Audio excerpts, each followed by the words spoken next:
اللہ العظم روحی و ارواحنا لتراب مقدمہ الفداء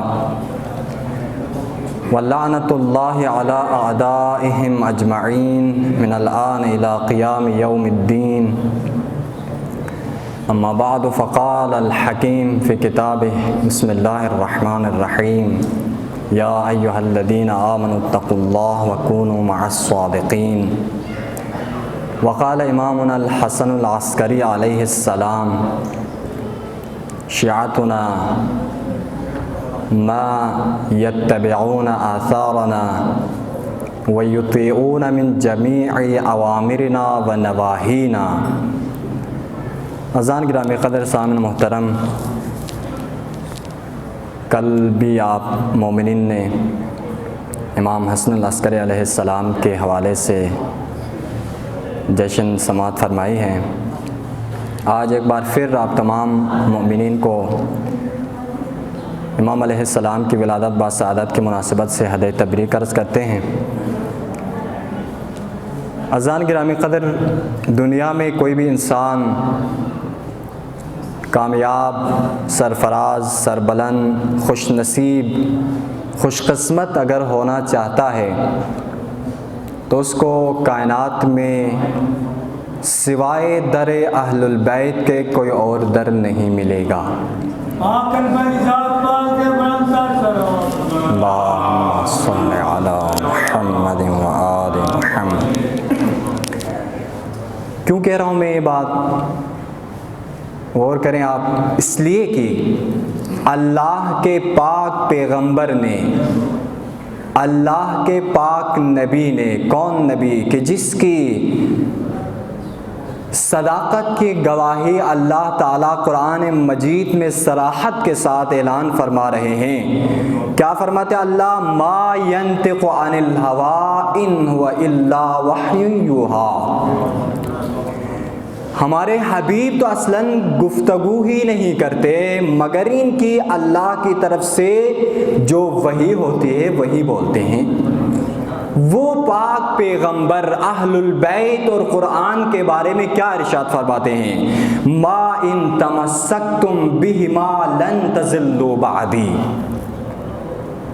میرے بات اگر کامیاب ہونا چاہتے ہو، سرفراز ہونا چاہتے ہو، سربلند ہونا چاہتے ہو، توجہ کر رہے ہیں، فرماتے ہیں کہ اگر قرآن اور اطرت سے متمسک رہو گے تو میں پاک پیغمبر کہ جس کی صداقت ایک دفعہ اللہ بھی دے رہا ہے اور ایک مرتبہ مشرکین قریش دشمن ہو کر دے رہے ہیں، میں فرما رہا ہوں کہ میرے بعد گمراہ نہیں ہوں گے۔ بس یہ در وہ در ہے، اور الحمدللہ حمد ہے خدا کے لیے، لاکھ شکر ہے کہ ہم اس در سے متمسک ہیں کہ جس در کی گارنٹی اللہ کے رسول نے دی ہوئی ہے۔ اور خود اللہ بھی فرماتے ہیں آیت تلاوت کی آپ کی خدمت میں کہ یا ایھا الذین آمنوا اتقوا اللہ وکونوا مع الصادقین۔ اے ایمان والو، اللہ سے ڈرو، متقی بنو اور ہو جاؤ صادقین کے ساتھ، سچ بولنے والوں کے ساتھ ہو جاؤ۔ اور کائنات میں ان 14 ہستیوں سے بڑھ کر کوئی اور شخصیت آپ کو سچ بولنے والی نہیں ملے گی۔ اللہم صلی علی محمد و آل محمد۔ بس انہی ہستیوں میں سے ایک ہستی 11ویں سرکار حضرت امام حسن العسکری علیہ السلام کی ذات مبارک ہیں۔ اللہم صلی علی محمد و آل محمد۔ گفتگو کو انشاءاللہ 2 سوال آپ کی خدمت رکھتا ہوں، اور ان 2 سوالوں، مختصر سی بات ہے، 2 سوال اور ان 2 سوالوں کے جواب، بات تمام آپ کی زحمت ہے تمام۔ پہلا سوال یہ ہے کہ امام حسن العسکری علیہ السلام نے اپنی زندگی میں اپنے فرائض منصبی کو کیسے نبھایا؟ سوال کو صحیح ذہن میں بٹھا لیں تاکہ جواب ذہن میں آنا آسان ہو جائے۔ کیا سوال کیا؟ امام حسن العسکری علیہ السلام نے اپنی زندگی میں اپنے فرائض منصبی کو، اپنے وظائف کو کیسے نبھایا؟ البتہ اس سے پہلے ایک سوال اور بھی بن سکتا ہے لیکن میں نے نہیں پوچھا، آپ بتا سکتے ہیں وہ سوال کیا بن سکتا ہے؟ جی چلے میں ہی بتا دیتا ہوں. وہ سوال یوں بنتا ہے کہ امام علیہ السلام نے اپنے فرائض منصبی ادا کیا یا نہیں کیا؟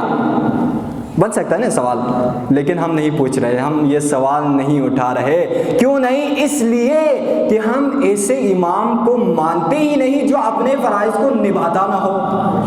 اصل یہ سوال پوچھنے کی نہیں ہے، کیونکہ امام اس کو مان رہے ہیں، اس میں کسی شک اور تردید کی گنجائش نہیں ہے کہ وہ اپنے فرائض منصبی کو نہ نبھاتا ہو. لہٰذا یہ سوال پوچھنے کی نہیں تھی، اس لیے میں نے نہیں پوچھا. لیکن اگلا سوال کہ امام علیہ السلام نے اپنے فرائض منصبی کو، اپنے امامت کی ذمہ داریوں کو کیسے نبھایا؟ ایک سوال یہ. اور دوسرا مختصر سا سوال کہ بحیثیت شیعہ، بعنوان شیعہ امام حسن العسکری علیہ السلام ہماری کیا ذمہ داریاں ہیں؟ امام علیہ السلام ہم سے کیا چاہتے ہیں؟ ہم شیعہ ہیں تو امام علیہ السلام ہم سے کیا چاہتے ہیں؟ بھئی یہ دو باتیں ہیں. مختصر سے جواب انشاءاللہ آپ کے خدمت میں عرض کر کے آپ کی زحمت تمام ایک بار مل کے بآواز بلند صلوات.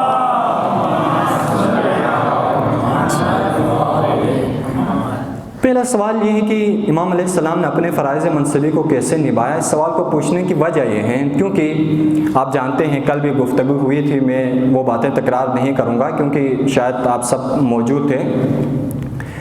سخت دور تھا امام علیہ السلام کا. 6 سال کا جو مدت امامت امام اسلام کا وہ بہت سخت، پہلے اماموں کے بنسبت زیادہ سخت ہیں. شیعوں کا امام علیہ السلام سے رابطہ یوں کہیں کہ منقطع ہے. بعض افراد گنے چنے وہ بھی چھپ چھپا کے کسی نہ کسی طریقے سے کہ ان کو پتہ نہ چلے مخفیانہ طور پر کوئی سامان بن کے روغن فروشی کے مثلا عالم میں آ کر امام علیہ السلام سے ملتے ہیں اور ان کو پتہ ہونے نہیں دے رہے. اتنی سختی ہے. اس سختی کے عالم میں اپنے فرائض کو نبھانا سخت ہے. جب ایک انسان پہ کوئی کام کرنے کے لیے اس کی ذمہ داری ہو اور کوئی بندہ ایسا اس کے پیچھے لگا ہوا ہو کہ اگر یہ کام کریں تو فوراً کسی بڑے کو کیا ہے جو اس کی اطلاع دیں اور اس کی خبر لیں، اس کو اس کام کو کرنا مشکل ہو جاتا ہے. تو امام علیہ السلام اتنی سخت اور کڑی نگرانی میں تھے، یہاں تک کہ ایک مقام پر امام علیہ السلام فرماتے ہیں کہ اپنے شیعوں کو یہ تحریر دیتے ہیں، یہ خبر پہنچاتے ہیں کہ تم نے مجھے سلام نہیں کہنا. حتیٰ کہ سلام کرنے سے منع کر رہے ہیں. آپ اندازہ لگائیے گا کتنا سخت دور تھا امام علیہ السلام کا. سلام کرنے سے منع، حتیٰ سلام تو خیر امام فرماتے ہیں کہ میری طرف اشارہ بھی مت کرنا. کیوں؟ اس لیے تمہاری جانیں خطرے میں ہے. توجہ کر رہے ہیں آپ؟ کتنا سخت مرحلہ تھا، کتنا سخت دور تھا. تو بس سوال اس لیے اٹھا ہے کہ اتنے سخت مرحلہ، اتنے سخت دور میں امام علیہ السلام نے اپنے فرائض منصبی کو نبھایا، لیکن سوال ہے کہ کیسے نبھایا. اور اس ایک سبق ہمیں بھی یہی ملتا ہے کہ کبھی بھی حالات کو دیکھ کر اپنے فرائض سے سمجھوتا نہیں کرنا. اگر کوئی شیعہ ہو حقیقی معنوں میں تو حالات کا بہانہ بنا کر وہ کبھی بھی اپنے فرائض کو نبھانے سے سمجھوتا نہیں کرے گا، کیونکہ درس ہے ہمارے مولا کا. اتنی سختی کے باوجود اب میں نے فرائض منصبی کو نبھایا. ایک چیز امام علیہ السلام نے جو بہت ہی اعلیٰ طریقے سے نبھایا وہ یہ تھا کہ اپنے شیعوں کی مدد کی. شیعوں کو تنہا نہیں چھوڑا. یوں سمجھے کہ شیعوں کو تنہا نہیں چھوڑا. حالانکہ امام علیہ السلام کی جس طرح ابھی ہم بیٹھے ہوئے ہیں، محفلیں ہو رہی ہیں، مجلسیں، پروگرامز، آپس میں ایک دوسرے کی زیارت ہوتی ہے. ایسا کوئی امکان نہیں امام علیہ السلام کے لیے کہ کھل کر آئیں شیعوں کے پاس، مومنین کے پاس، کسی پروگرام میں، کسی محفل میں آ کر امام علیہ السلام خطاب کریں، انہیں نصیحتیں کریں، انہیں احکام دین بتائیں، قرآن بتائیں. ایسی کوئی سچویشن نہیں ہے. لیکن اس کے باوجود امام علیہ السلام نے شیعوں کی مدد کی ہے. شیعوں کی مالی مدد بھی کی ہے، جو تنگ دست تھے ان کی بھی مدد کی ہے. اسی طرح سے شیعوں کے جو فکری اعتقادی مسائل تھے ان کی بھی امام علیہ السلام نے مدد کی ہے، اور اس حوالے سے بھی امام علیہ السلام نے ان کا خیال رکھا ہے. جیسے کہ چھوٹی سی ایک مثال، ابو ہاشم جعفری کہتے ہیں کہ حالت میری بہت ہی خراب تھی مالی حوالے سے، تو میں نے سوچا کہ امام علیہ السلام کے لیے کوئی تحریر لکھ دوں. کہ مولا تھوڑی سی مدد کر لیجیے گا. لیکن وہ کہتے ہیں کہ مجھے ایک دفعہ یہ خیال آیا کہ تحریر لکھ دوں مولا کے لیے، امداد کے لیے، لیکن فوراً خیال ہے کہ چھوڑ دیں، یہ کوئی اتنی بڑی بات نہیں ہے. لیکن پیغام بھی سمجھے گا. کہتے ہیں کہ اتنی بڑی بات نہیں ہے، امام علیہ السلام کی شخصیت اتنی نہیں ہے کہ اتنی چھوٹی چھوٹی سی باتوں کے لیے امام علیہ السلام کو تکلیف دی جائیں. تو کہتے ہیں میں نے چھوڑ دیا، تحریر نہیں لکھی. لیکن جب گھر پہنچتا ہوں تو کیا ہوتا ہے، دیکھا کہ 100 دینار پہنچے ہوئے ہیں امام کی طرف سے، اور ایک تحریر بھی ہے، اور اس تحریر میں امام علیہ السلام نے لکھا ہے کہ ابو ہاشم کبھی بھی کسی بھی قسم کی اگر ضرورت پیش آتی ہے تو شرمانا نہیں ہے. اذان گرامی قدر، امام علیہ السلام نے فرمایا کہ شرمانا نہیں ہے، مانگو جو مانگنا ہے، ہم تیار ہیں، اگر اللہ چاہے تو تمہارے مقاصد پورے ہو جائیں گے. اب آئیں اپنے زمانے میں، اگر ہمیں کوئی مشکل اگر پیش آتی ہے تو ہم کوئی لاوارث نہیں ہے، امام زمان علیہ السلام ہمارے موجود ہیں. بس آپ وہ کہ اپنے امام سے تعلق کو برقرار رکھیں، اپنے رابطے کو امام سے مضبوط رکھیں، نہ مانگیں لیکن امام علیہ السلام خود مدد کرے گا. یہ یقین رکھیں آپ، اور یقین رکھیں اور رابطے کو برقرار رکھیں. کم از کم امام علیہ السلام کے لیے دن میں ایک بار تو یاد کریں شیعہ. مثلا دعائے عہد کے انداز میں، دعائے عہد بہت پیاری دعا ہے، ہر صبح جمعہ یا مثلا اگر ہفتے بھر اگر آپ نہیں پڑھ سکتے ہیں تو ہر ایک روز جمعے کے روز فقط دعائے عہد کو پڑھیں اور دیکھیں امام علیہ السلام سے کس طرح سے گفتگو کی جاتی ہے. اور یہاں تک کہ دعائے عہد کے بارے امام صادق علیہ السلام ارشاد فرماتے ہیں، اللہم صلی علی محمد و آل محمد.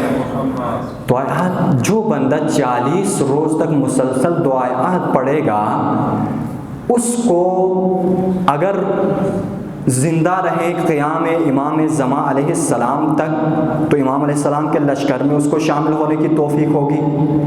اگر مر جاتا ہے تب بھی اس کو زندہ کیا جائے گا تاکہ امام علیہ السلام کے لشکر میں شامل ہو جائیں. اب آپ دیکھیے گا، تھوڑی سی انسان کو توجہ کر کے زندگی کرنے کی ضرورت ہے. بس اگر تھوڑی سی دقت کریں، فکر کریں اور اپنا تعلق، اپنا ناطہ، اپنا رشتہ، اپنا رابطہ اپنے امام سے، اپنے رب سے تھوڑا مضبوط کر لیں تو کبھی بھی وہ منہ نہیں پھیرتے، ہمیشہ تیار ہیں، ہمیشہ تیار. بس امام علیہ السلام جو ہے اس طرح سے مدد کیا کرتے. اسی طرح سے اعتقادی مسائل میں بھی امام علیہ السلام مدد کرتے ہیں. ایک دفعہ ایسا ہوا کہ سامرہ میں قحط سالی، تقریباً 3 سالوں سے قحط سالی ہے. تو خلیفہ نے کہا کہ سب نکلیں نماز استسقاء پڑھنے تاکہ اللہ کی طرف سے رحمت کا نزول ہو جائیں.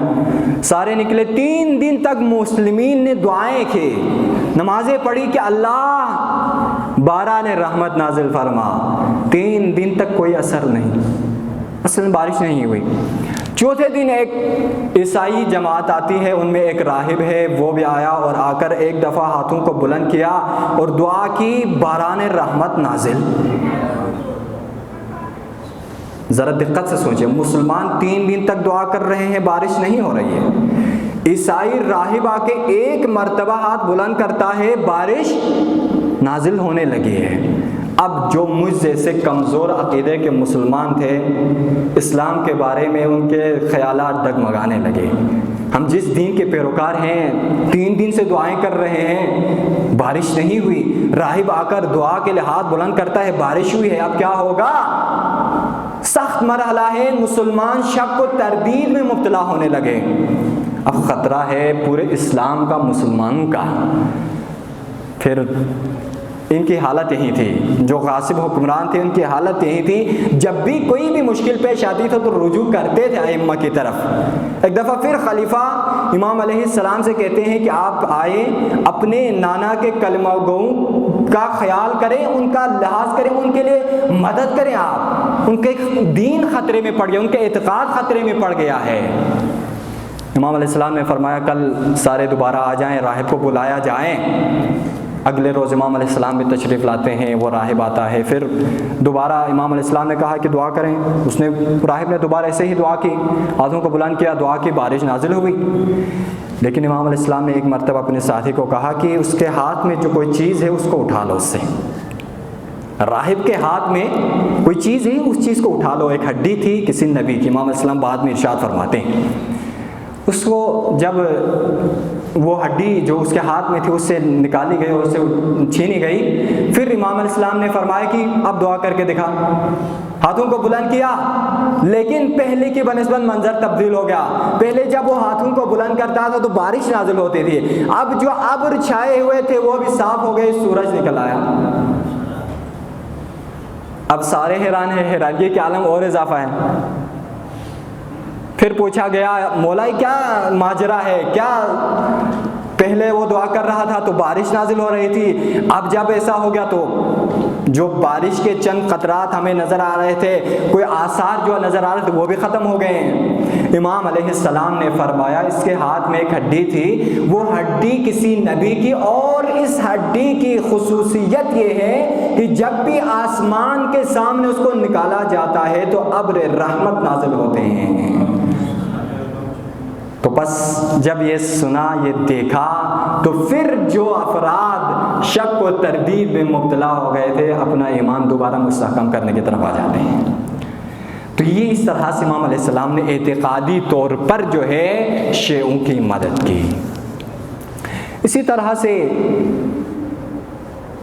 ایک بندہ اسحاق کندی کے نام سے تناقضات قرآن کے نام سے ایک کتاب لکھنے لگا کہ قرآن مجید میں یہ آیت فلان آیت سے ٹکراتی ہے. یعنی وہ اپنے طور پر ایک چیز کلیکشن کر رہا ہے قرآن میں کہ قرآن میں ایسی ایسی باتیں ہیں کہ جو آپس میں میل نہیں کھاتی.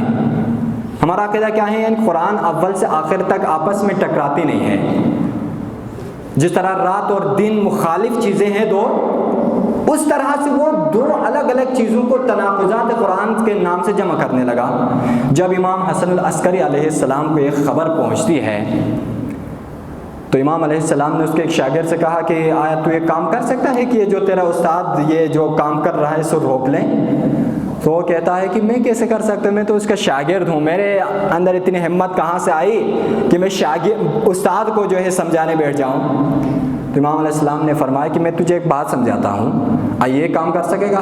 کیونکہ سوال سمجھاتا ہوں، جا کر وہ سوال ان تک پہنچا دیں. اس نے کہا ٹھیک ہے آپ بتا دیجیے گا.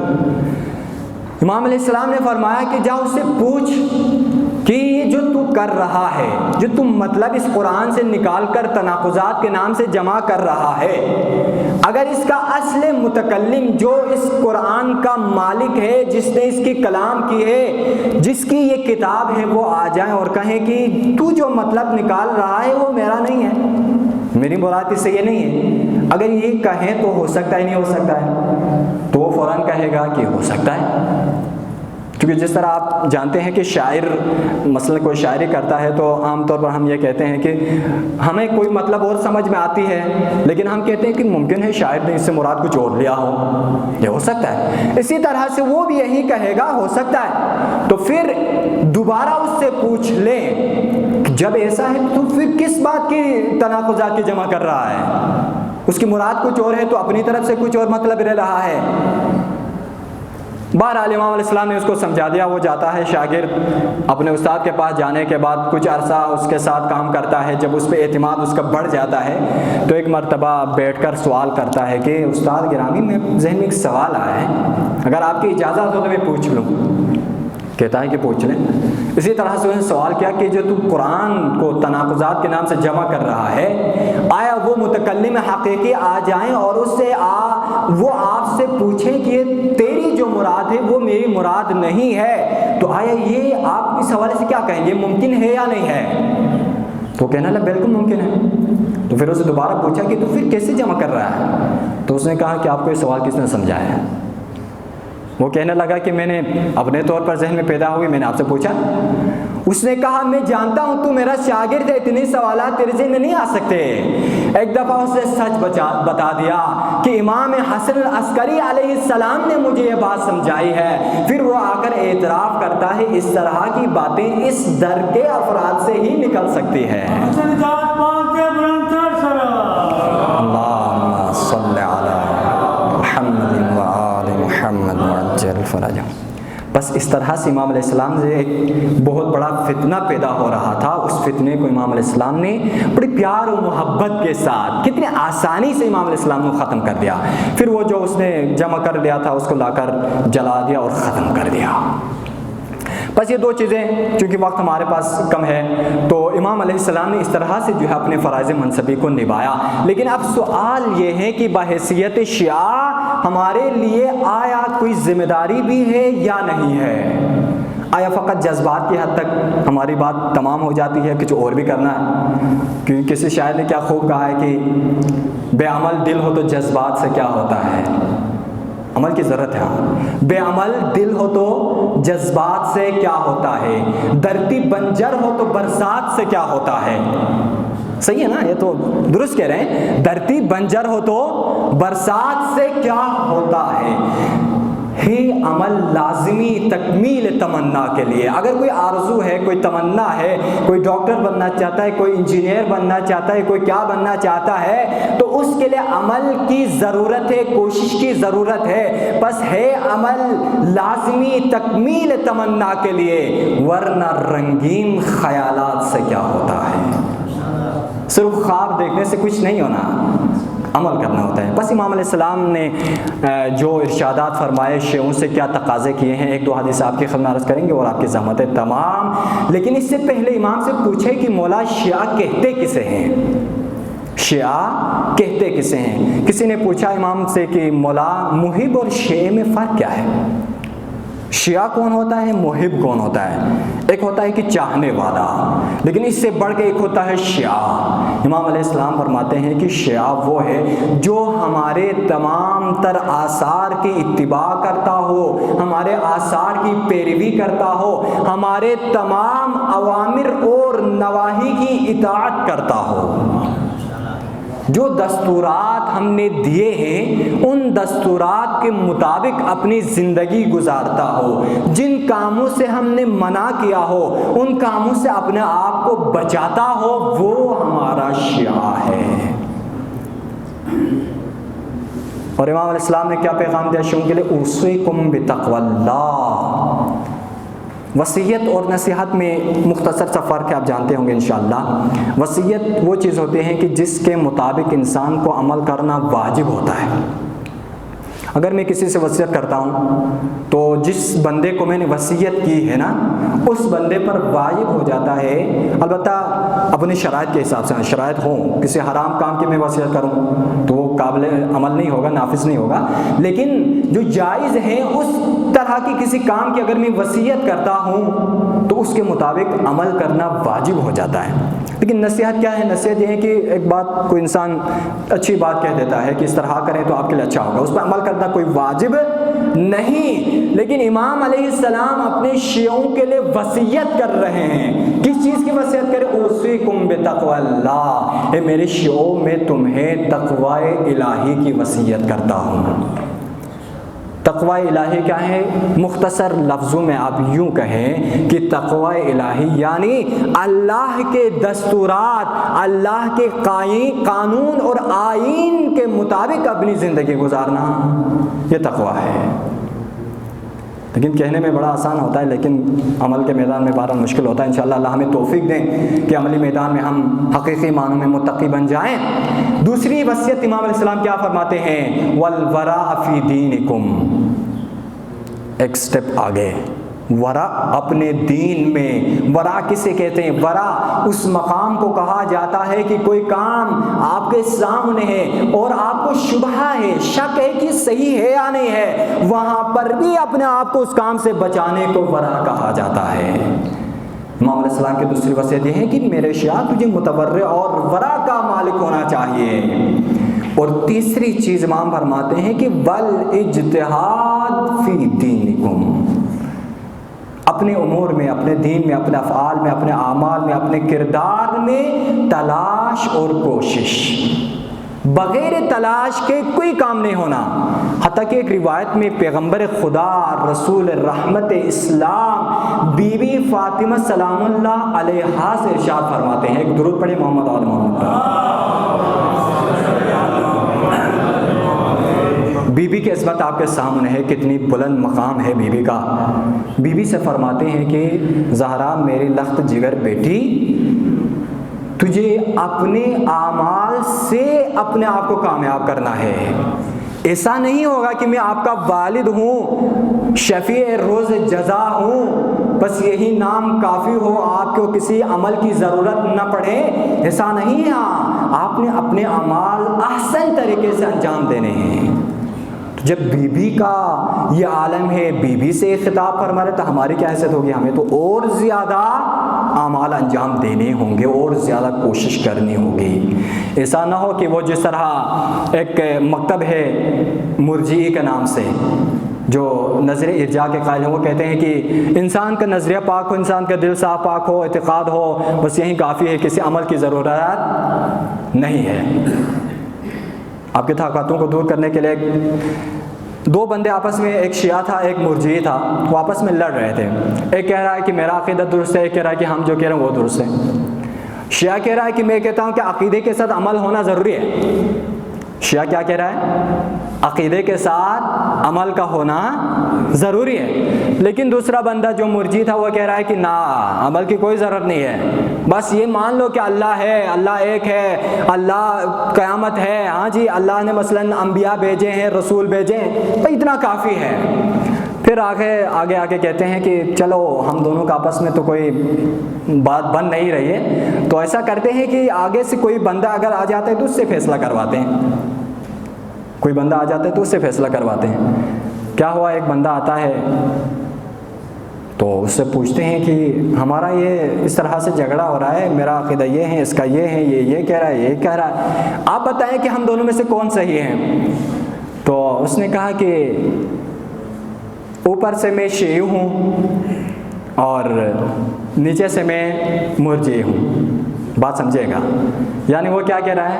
وہ کہہ رہا ہے کہ میں مانتا تو ہوں کہ عمل، عقیدے کے ساتھ عمل ضروری ہے، مانتا اس بات کو ہوں کہ عمل، عقیدے کے ساتھ عمل ضروری ہے، لیکن جب عملی میدان میں آ جاتا ہوں تو میں اس بندے کے ساتھ ہوں کہ مجھے توفیق نہیں ہوتی ہے یا میں کر نہیں سکتا، تو یہ صورتحال ہماری نہ ہو۔ تو بس امام فرماتے ہیں کہ وَالْاجْتِهَادُ لِلَّهِ، کہ اپنے اللہ کے لیے کوشش کرنی ہے۔ اللہ نے جن کاموں میں کوشش کرنے کا دستور دیا ہے وہاں پر تم نے اپنا کردار نبھانا ہے، کوشش کرنی ہے، بغیر کوشش کے کوئی کام نہیں ہوگا۔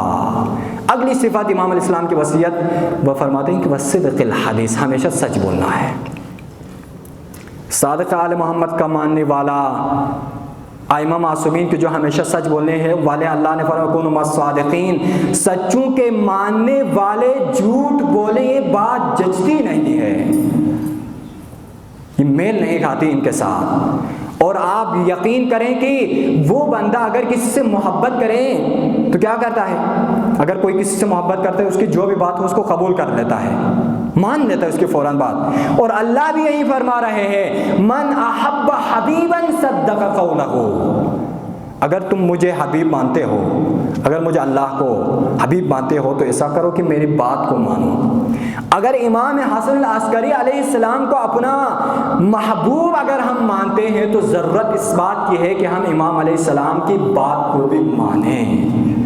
اگر بات مانتے ہیں تو پھر ہمارا جو دعویٰ محبت ہے وہ درست ہوگا، وَإِلَّا درست نہیں ہوگا۔ اور آخری بات، آخری وصیت، البتہ وصیت تھوڑی لمبی ہے، پورا بیان کرنے کا وقت نہیں ہے۔ امام علیہ السلام فرماتے ہیں کہ وَأَدَاءِ الْأَمَانَةِ، میری وصیت یہ ہے کہ وصیت یہ ہے کہ اپنے افراد کے بیچ میں یا اللہ کے درمیان کوئی بھی کسی بھی قسم کی امانت ہو تو اس امانت کی امانت داری کرنی ہے۔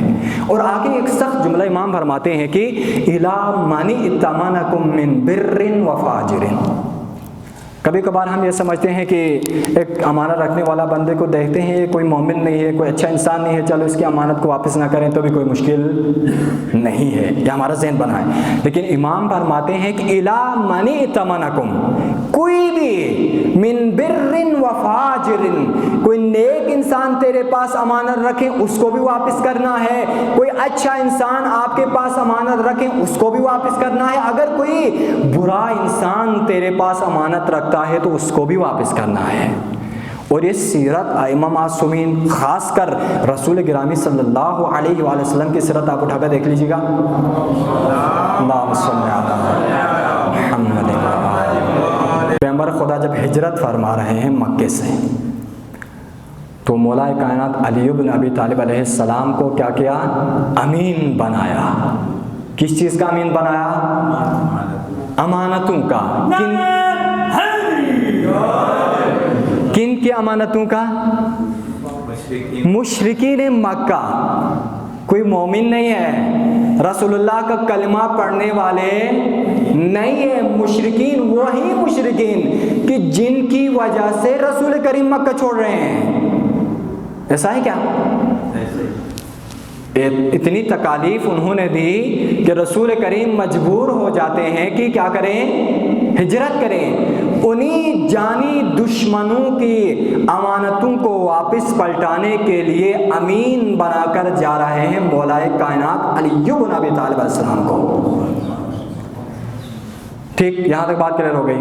اب ایک اور سطح فکری کو تھوڑے بلند کر کے سمجھیے گا کہ مولا کائنات علی علیہ السلام کو مشرکین مکہ کی امانتیں، جو کہ تھوڑی سی مال و دولت ہو سکتی ہے، اس سے زیادہ بڑھ کے کوئی اتنی اہم چیز نہیں ہے، وہ بھی مکے سے نکل کر مدینے جاتے وقت رسول اللہ جب مشرکین مکہ کی امانتوں کے امین بنا کر جا رہے ہیں تو اس دنیا سے جاتے وقت آیا رسول کریم صلی اللہ علیہ وآلہ وسلم نے دین الہی، دستور الہی، آئین کے لیے کوئی امین بنا کر نہ گیا ہوئے کیسے ہو سکتا ہے؟ آپ ذرا سوچیں اس بات کو کہ ہو سکتا ہے یہ؟